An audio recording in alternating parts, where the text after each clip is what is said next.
I want to thank both of you for being on this podcast. I always enjoy whenever I have my people with me, you know what I'm like? Sometimes this is nice. But I enjoy period. I enjoy meeting different people and what they're doing. Now, Julius, I've known you for a while. Yes. Right. But I've never really, this is our first time really talking. It is. Except when we had lunch, right? Yes.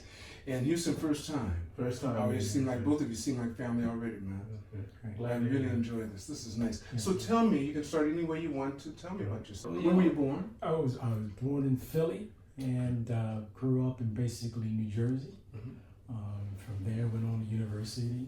And from university, landed a job on Wall Street. What were you studying in university? I studied accounting.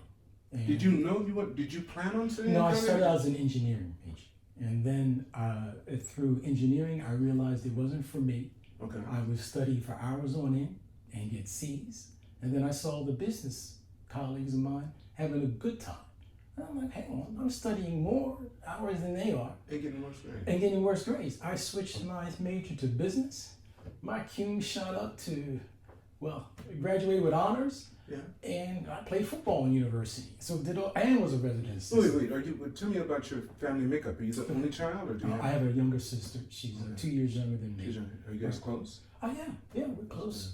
She has two lovely nephews, and I love those guys. They're first boys in our family, so to speak. So it's only because it's only two of us. So really, I like my nephews. Mom and dad still together? My father died a long time ago. No, he died a long time ago, a Vietnam vet. And he passed when I was probably 9 or 10 years old. He passed. But you didn't tell me about this story. What do you mean? He passed in Vietnam or after he got out? He passed after he got out of Vietnam, but unfortunately, we think it was due to Agent Orange because he died of cancer. He died of cancer. Oh yeah, a lot of guys got wiped out that way. Was he in the Army? Yes, he was in the Army. So how old would he be now? Do you know what year he was born? He would probably be about the same age as my mother, so he'd probably be 77. Yeah, 77 that's years my old. group. That's around us. Yeah, 77 years old. Wow. No, I have a lot of friends that came back. It didn't last that long. Yeah. Agent Orange was taking out a lot of people. Yeah, it took him out. And the government wasn't necessarily recognizing it either. He got nothing for it, did he? No, got nothing for it. I mean, my mother, she received the normal GI, bill type of thing, disability. So that kicked in for, I think, until we were 18 or so. So yeah. Wow. Yeah. So you decided to change from engineering to business because it was going to be easier. Well, but since you had to do numbers anyway. Well, I was dealing with numbers anyway. So what happened? I wasn't doing bad. I was getting C's. Right. And for engineering students, for your first year or so, that's not bad. Okay. But I got to a class called differential equations. And differential equations basically didn't have any numbers on the page. So I sat there and I received an exam that was all formula driven. Okay. So I did the best I could, and I handed in the exam, and I said, he said, well, Julius, the professor could see the expression on my face. He said, Julius, I put a few questions on this exam that basically were unsolvable. So you needed to really just demonstrate the ones that you could solve. I looked at him and I said, if that's how being an engineer and differential equations work, then this isn't for me. I like to solve, deliver on my commitments. So if I see something, I want to be able to solve it. Don't try to trick and play with me. Right. So shoot, we're paying for this college, man. Right. So I switched to business where I could solve things. Right. I could deliver. I could see it. I could touch it. Is that the way you addressed him too when you said that? Did you say that? Or did you really feel like you've been tricked? Or no, I didn't feel like I've been tricked. I realized that was a turning point for me because some students love the puzzle. That's right. And the idea. And the idea of something being unsolvable. Right. But for me, it was no. I liked having pieces all over the place. Right. But I like to put the puzzle together to say it's done. I did it. I delivered. Yeah. And so that was the turning point where I moved into business and switched my career into business and accounting, and I just took. And right away it started going. It just took. So what happened? You got in the class, and all of a sudden you start saying, "I know what these guys do." Did you ever feel that one? Oh yeah. I mean, or when so yeah. So because the discipline Right, for it's an engineer is completely completely different. Yeah. So when you're studying and you the skill sets that it takes to be an engineer, Right. plotting timelines, solving the unsolvable, or solving things that are solvable, Right. but not The way necessarily you the have to same go about numbers. it. Right. The way you have to go about it. So when I switched to business, that discipline was already there, which was part of my makeup, and therefore it was, whether it was accounting, intro to business, international accounting, tax, it just marketing, it just took off. Wow. So That's interesting, yeah. so then that allowed me to also play football at the same time at university. Because it's so easy. So It was easy and be a resident assistant. Were you helping other people too? I was helping the younger students on my floor. So when you're a resident assistant, you would come in and they were like, oh, you got the football player. Right. And the good thing about a resident assistant, you had your own room. Okay. Oh, that's the perk. So they pay for your room and board. Okay. And you get your own room, so the guys would come and hang out and you know. So have to be and learn how to do some math. Right.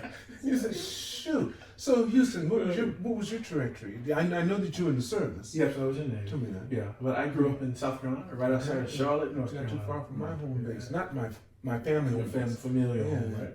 Yeah. And I come from a big family, so I have 3 brothers in my family. Okay. But my mother comes from she's one of 12. Which wasn't unusual then. Exactly. Wasn't that unusual? Because that generation, my family were farmers, right? And they had a needed, large that's right. farm, That was and their employment base. The help is That's the right. key. It's the family. Right. No, I'm skipping. You're Right. going for a reason, bud. Exactly. So I grew up with 27 first cousins. 27, and you knew them all. I knew them all. And you guys were all close in And age? we're all right around the Yeah, same it had age. to be. Yeah, They're all right. Need that employment. And I think the oldest brother, so I'm 50 now, and the oldest passed away, and it would have been maybe 65. Right? That's how close you guys That's were. how we were all close. So where do you rank in your family? Where are you? I'm the second boy in my family. And so you have an older brother. I have an older brother What? and 2 younger. And Two my older younger? brother's 4 years older than I am. Oh, that's unusual. Yeah, and then the one right behind me is 1 year, and then 9 years below me is the baby brother. So only boys. Only boys. Wow. Only boys. So Are you guys tight? Are you kind you know when we became tight. When we were growing up, we all played sports or whatnot. Mm-hmm. And as I said, 27 first cousins. And even in that context, we were quite tight. Okay. Right? And so we all had our own kind of friends. Right. Because as you can imagine, a family growing up that tight, you kind of sometimes want to say, I don't want to see you. Yeah, I'm I don't want to see you. I got 26. So, Yeah, I don't even see so you. we all had our own kind of cliques, Yeah. right? But as we, became older, obviously we kind of pulled back together, Right. and we're probably closer as adults. than Are you we the were only as one kids. outside the States? I'm the only one outside the States. Are you the only one outside? I'm the only one outside the States. Isn't that interesting? Why do some of us get that bug? Wait, you can tell me, what made you decide to come to Japan? I was fortunate that when I started working on Wall Street, the managing director of the department in finance, he had a concept of sending talent abroad. Mm-hmm. And once he got to a certain level of trust and dependability That and person. excellence, Right. he would basically target you and say, okay, it's time to go. And for me, he sent me to London for 6 months. And so you can imagine, I'd never been out of the U.S. Never. And How old were you at this time? probably 30. Okay. Probably You 30. had not even on vacation? I'd been out, of course, to the islands and little. But that's not outside the States. places. You hadn't been outside the continental United States. No, right? had not. So first time going to London, and the reason why it was not more than a year is because I was in law school at night at the time. So he asked me to put my law school on hold and go to London, and that's when I realized the world was huge. And Wait, law school for what? Wait. I was already a CPA. Okay. I was working in a finance tax department. And what I realized very quickly was there was the accounting side, then there was the lawyer side, all in the same department. But the lawyers were having a lot more fun and were dedicated to numbers and dedicated to the tax planning, the finance planning. So if you're tagged an accountant, which is fine as a career, but I always liked the planning side. Okay. So in order to be like the lawyers, I decided to go to law school at night. And I was the first person in that department to go to law school on a Wall Street firm at night. And then Did you complete it? Oh yeah, I completed it. So you have a law degree? I have a law degree and a CPA, both. A law degree in what? Well, as a general, I'm a doctorate, meaning I graduated in law degree, but most of my electoral classes were in business. So I took tax, I took business, and those things. That was my focus. Okay, so you really, there's no real law practice for anyone outside that firm, basically. You and for yourself, I mean, most people think of people with a law degree as someone lawyers. That's Right. And that's the thing. You don't think of that within a company. Right. There are corporate lawyers, and those corporate lawyers are basically focused on achieving the business objectives of the company. Right, within legal realm. Right. So if you're doing business in a new country, you need to understand those countries' rules and regulations. Okay, and that takes a lawyer. And that takes a lawyer. Because those documents are either you're setting up a new company or you're doing a JV, a partnership with someone, and that takes a lawyer. But it also takes, within those terms and conditions, could also be financial implications to the company. So you need to know. So you need to know the legal side. You need to know the financial side of it. You need to know the risk. You have it too? No, I haven't ended yet. But you know about that. I knew he had a JD. I knew it was. No, but you know about it. Yes. Go ahead, man. Yeah. But getting back to your point around the experience abroad, right, is when I first got to see that when you work abroad, your touch points in terms of departments that you work with goes from this to this. Yes. How so? Tell me. So, break it down. So, for example, if we're going into a new market or doing a new product, if you're in the home office, your role is just to review maybe the finance implications. That's military. You need to know basis. Yes. So your need to know becomes wider when you're outside because there are fewer people on the. God, just know. It makes sense. Yeah. But you wouldn't know that. See, the military helps me with that. Exactly. Oh, got it. Wow. So if you're in a domestic market, no matter where, you'll probably have less information because they have more people that can do it. Yes. And they can break it down and make it harder for them to do. Yeah, I got it. Yes, it makes so much sense. Right. And it's also the bureaucracy. Yeah, of the course. bureaucracy is closer to the home. Of course. The home They base. right, but that's on purpose. Exactly. Yeah. They'll spot you as you're coming through. Exactly. Exactly. That's interesting. Yeah. So you got outside and all of a sudden, boom. So how did you feel when you came back and you realized you're not getting all, So and they won't give it to you?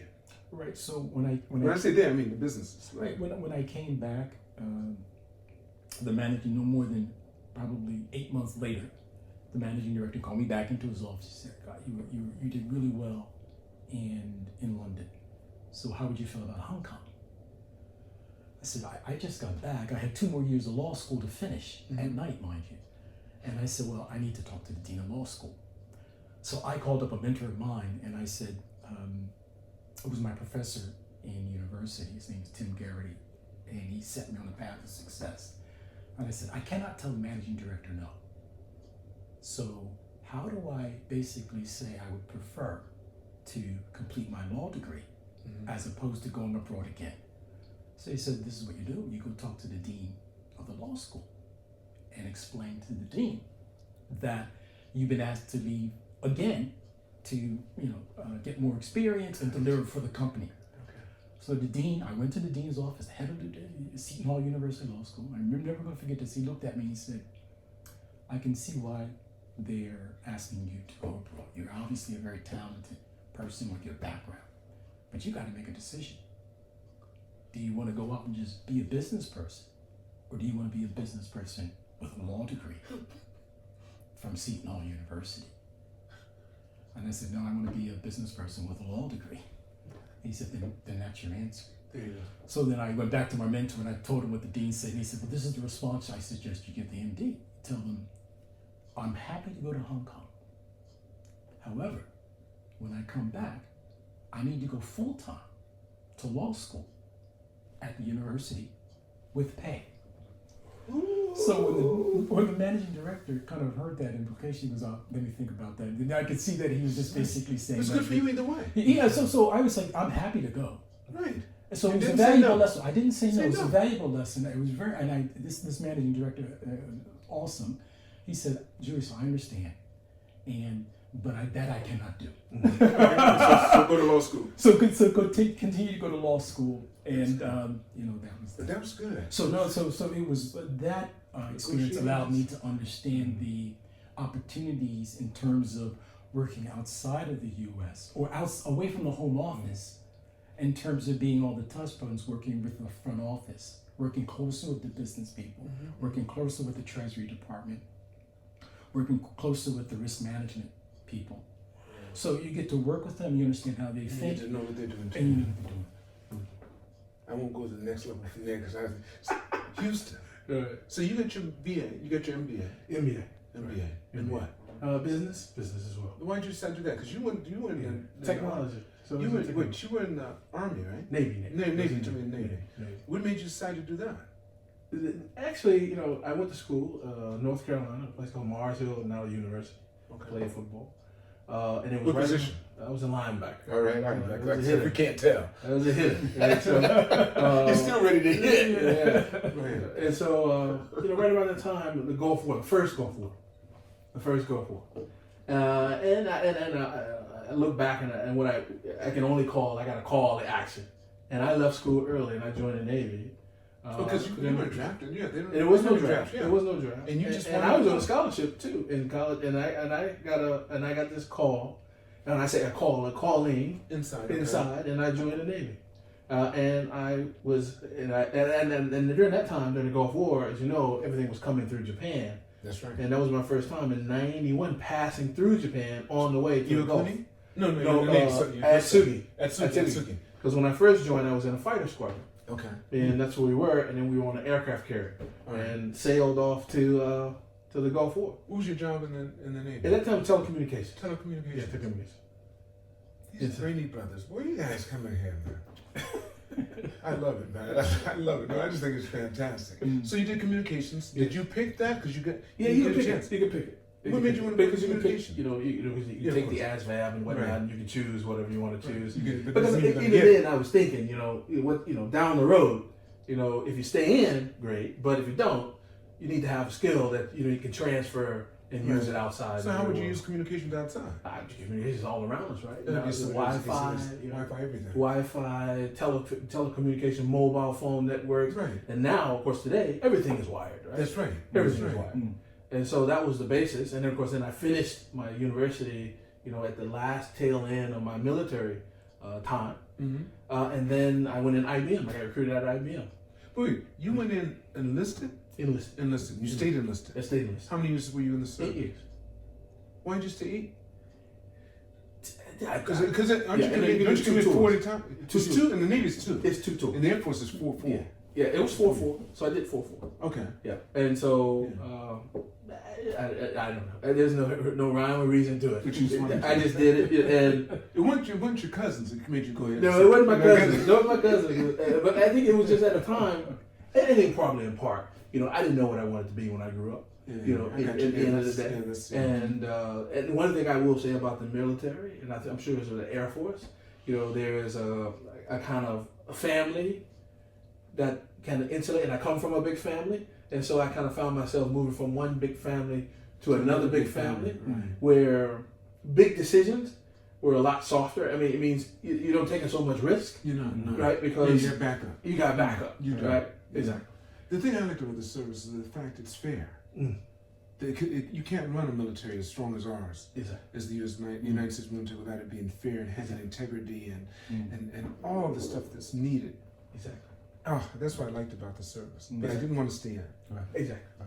Structured, ordered, but then it gives you a discipline. It does. If you don't have one, I already had one. If you don't have one, you can see the guys that came in basic, and then after they get through this, all of a sudden, yeah, straight up. So while you're in the service, you finished that. You finished communications. So how did you get from there to the job? You came right out with it? I came right out. So I got recruited. Actually, it's a funny story. I got recruited coming out. CIA, Border Patrol, of course, California Highway Police, and IBM. Now, the funny thing is, of course, even in CIA, you got to take these exams. Right, of course. But how did, wait, the Navy must be different than the Air Force, or maybe it's just the time you were in. They actually came to you. Yes, because at the end now, so maybe it's, like you said, the timing difference. When you get to the end of your tours, they bring, various government entities, business entities to the military, and they kind of do a kind of orientation about jobs that are available to you. But they knew you were going to get out. Yes. So they have services that help you kind of transition into. Because it's interesting, during my time, because we're still in Vietnam, if they knew you were going to get out, you got the worst jobs. They really tried to dump on you. Yes. So they kept on trying to get me to go to OTS. Right. And they kept on asking. So I said, look, I really will think about it. OTS, Officers Training School. Okay. Which meant I'd have to finish my college education there, but then owe them 6. Right. So it'd be 10 more years. Exactly. And I said, look, let me just spend 1 year out as a civilian. That's good, because most people, they do that and they find out the difference. Because I was such a good airman. Exactly. They figured I wanted to do that. When I got out of there, all they could see is my dust. But I loved it. Don't get me wrong. I love the military. I think everyone should have to go. Yes. Especially if they're American citizens. They should have to go at least for a year. Absolutely. To find out. Then they'd love the country a little bit more. Exactly. They most definitely. They will appreciate it. They would appreciate it. They would realize what they have available to them. Exactly. Yeah. So go on. So okay, so you did that. Yeah, so I did that, and of course, one of the things I did actually had the CIA on my list, top 2. CIA, Border Patrol, and I'll tell you why. CIA, of course, everybody kid grows up with the James Bond kind of thing. But then, of course, now I had already been in the Navy, and so after you take the exam, similar to the military, they come by and they say what jobs that you're available to you. And the job came back for me, it was clandestine operations, and I come out of the Navy, I'm like, I'm gonna wear a suit. I'm one of these guys. I want to wear a suit, tie. I want to be an analyst. Shoes. I'm like Jim Clancy kind of guy, right? But no, it's a clandestine operation. I swear to God, I didn't understand what that was. And I asked him, what is clandestine operations? And break it down simply, that's that spy stuff. That's right. That's stuff you put yourself in harm's way. That's right. And there's no music in the background. I said, that's not for me. Exactly. I said, no thanks. No thanks. It's not for me. Right? And so, of course, then IBM came along at that time. And IBM is still a huge company, but at that time, especially around technology, Big Blue. And if you're in technology, you want to be in Big Blue. Right. And I got the opportunity. It was a guy, it was an ex-colonel. What year was this? This is in 97. Okay. Yeah, exactly. His ex-colonel retired, who was in IBM, and recruited me into IBM, and I joined. Hallelujah. Yes. and that's the other side of that network too, the military. So you'll find, like yourself, people who wore the uniform, they're out there. Well, GE, Jack Ross used to pride himself in that. He said, when you let them go, talking about the military, I picked them up. Because he doesn't have to do anything but point them. Yes. We already know what to do. Right. Just point them in the direction. We're made to be leaders, especially if you come out as an officer. Yes. You're made to be leaders. He picked them up, boom, boom, boom. So you find GE, IBM, all the big companies, except for high tech now, right? Yes. Tech doesn't have a lot of people in the military because they get all the young kids. Kids. Right. Why do you think that is? Both of you, who do you think causes that? No discipline? Is necessary or what? Well, how you say it's a different discipline.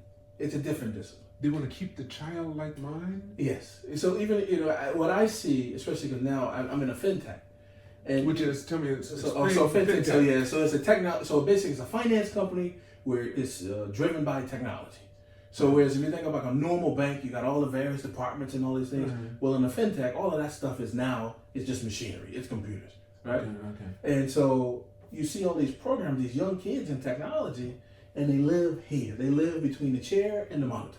Okay. They don't live in I call it sometimes they don't live in the real world, right? But the real world consequences, right? Exactly. So all they need to do is they get up, they put on their shorts, their flip flops. It's not what I look like. It's not how I talk. It's how I think. It's just how I think, and I think in zeros and ones. That's right. That's it. Not realizing it. Not realizing exactly. Whereas if you go back, it wasn't not only about that, but it was also the human interaction, right? Because we started off with that. Because that's how we start, right? That's how we started. And these guys, these kids now, and you see it now with small kids, where everybody's on the train now. This is where the world is. Yeah. And that's the difference. And they're hella fast too. And they're fast. I was thinking once, about like for a business or something, someday, these girls in Shibuya that you say, they're sitting up there and they're dressed up and all this stuff like that, and they have their phones. They type fast with one thumb than most people could do with all 10 digits. And I'm thinking, if you took them and gave them something, just input, you could clean up and say, I give you this much, so you can still stand on the corner. Exactly. Just this phone, this device, do this. and put that input in. But just Data feed it. entry. Yeah, that's because I mean it's unreal, and I'm thinking, how can they be doing that, not hitting all the other numbers too? Yes. It's just unreal. Yeah. It's equivalent to what I used to think about typing when Yes, typing yes. first came out. Exactly. So how is it that I have both of you here? Because usually it's one person at a time. But you invited Houston because you said to me when I saw you were attacked, it was me, you, and Samuel. Yes. And you said, Lance, you have to meet Houston. Because I was talking about BRAINY brothers. Yes. They said, no, you got to meet Houston. This is the guy I consider the BRAINY brother. So he's right, man. You guys are something else. You're absolutely right, Lance. And it's because Houston and I have known each other for 20 years. 20 years. 20 years. We first met in Japan in about 2002 or so. Right, 2002. So coming on 20 years. Yes. And worked together briefly at Lehman Brothers. But the point is... But your ages are... It's 10 years difference. 10 year difference. 10 years He's 10 difference. years younger. Yes. But the difference is this. Our careers, although Houston's currently with a startup unicorn fintech, and I worked in more established companies, in a lot of ways, our careers are parallel. We're both in finance. We're both, if I can say, at a certain point in our career where we're managing and delivering on company-wide commitments. But me in a more mature company that's doing startup activities, whereas he's in a startup company that's doing more mature. So I got it right at the perfect. So it's convergence, and I think people don't realize that. Wait a second. When you say you're in a startup, you could be in a mature company doing startup things, and you can be in a startup trying to do mature things. Execution. So I think to have that discussion with both of us here, you get a more understanding of, you know what, you can be in both worlds and still have that same, depending on your skill set, be playing to your strengths. Exactly. So that's why I thought that it'd be interesting. So you two aren't in front of monitors. Are you in front of monitors all the time? Is that where your world is now? And you just remember the outside? Unfortunately, I'm in front of the monitor a lot more than I want to be, you know? Unfortunately, you cats are stuck behind it. But then you're getting at these little kids for being outside there. But you're there too. But I know the good old days. But the difference is I know when to push away. Remember that today. So remember that. That's interesting. So, but that's where you are really right now. Exactly. Do you think that the young kids don't really care about? They're not thinking the way that you might carry a little animosity or a little. It's a shame when you're talking to younger kids. Right. They missed out. They're not thinking that about you because what did they miss out on? They have nothing to compare it with. You're comparing it with something you actually did. Exactly. Right. Yeah. Yes. But I tell you what I've found, and maybe Julius the same. You understand that? I think even if everybody understands because of what happened with COVID, and I think even for these kids who live behind this monitor, and you look at what's happening in society in general, you see that in some ways society is breaking down because there's this loss of this human touch. Which we really need. Which we need. We really do. We really do. And I think for that generation who never thought they needed that, but because of COVID and they're stuck in their houses, now they realize, wait a minute, something's missing. That's right. And because they don't have the context, they don't know what it is. What it is, but it's something just taken away that I had. Something that was taken away. And so I think that's where people like us come in and say, this is what it is. Yes. So this is why we're spending so much time behind the screen, because it's not connecting from a business, but it's how you doing. Yeah. You know, what's going on? That's what right. And mean it. Exactly. Not just as a courtesy. And not as a courtesy. Exactly. That's heavy, man. I like that. That is really something. But you guys are there too. You can get goosebumps. I know it's really. So you live in a different world. You live in a whole different world. Mine's very tactile. You know, very tactile. I get behind the screen, but not with the intensity that you two do. You're doing it with the same intensity. Kids are doing it, not even realizing they have that intensity. Yes. Right. Exactly. I see my sons. I'll say something to one of my sons, like I want to do this, and he goes immediately, Dad, this is it. I'm asking you, man. You know, but I don't do that anymore. But that's what my shadows say. Man, I ask you, man. Why you gotta ask them? Or I look on Google. You know. Can't you just say I don't know? Nobody doesn't know because they all have the answer right Exactly, right in the power. What do you think about this? This is something just outside of the area of your expertise. May not be. What do you think about the redundancy our media has done towards colleges? Because in the past, colleges, the only thing they had that we didn't is information, because it was difficult to get access to it. So you're paying for that information. But now in one little handheld phone, I have everything, if I know how to search for it, that I need to tell me about laws, rules, how to, I can look at YouTube and find out how to make glass. I can do almost anything I want, and it's there right now. What do you think that's going to do to our education system? Isn't it redundant now? I mean, you know, maybe not for the younger kids. I'll let you go first, Julius. Well, you know, I think it's interesting, Lance, and I think a lot of young people feel that way. And especially with both of you both having young kids. Yeah.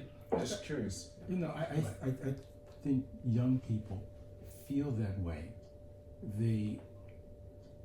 As they get through high school, they know the traditional way is university, college, or something, versus, no, I want to get out there and do something else different. And therefore, because I have Siri, because I have Google, because I've been doing all this research, why do I need university? Why do I need it?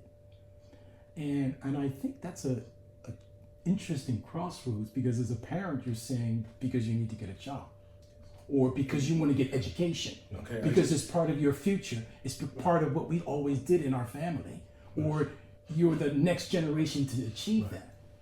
Whereas I think that for the younger person who's trying to grapple with pleasing their parent versus the need to execute into the marketplace to do something, it's a challenge.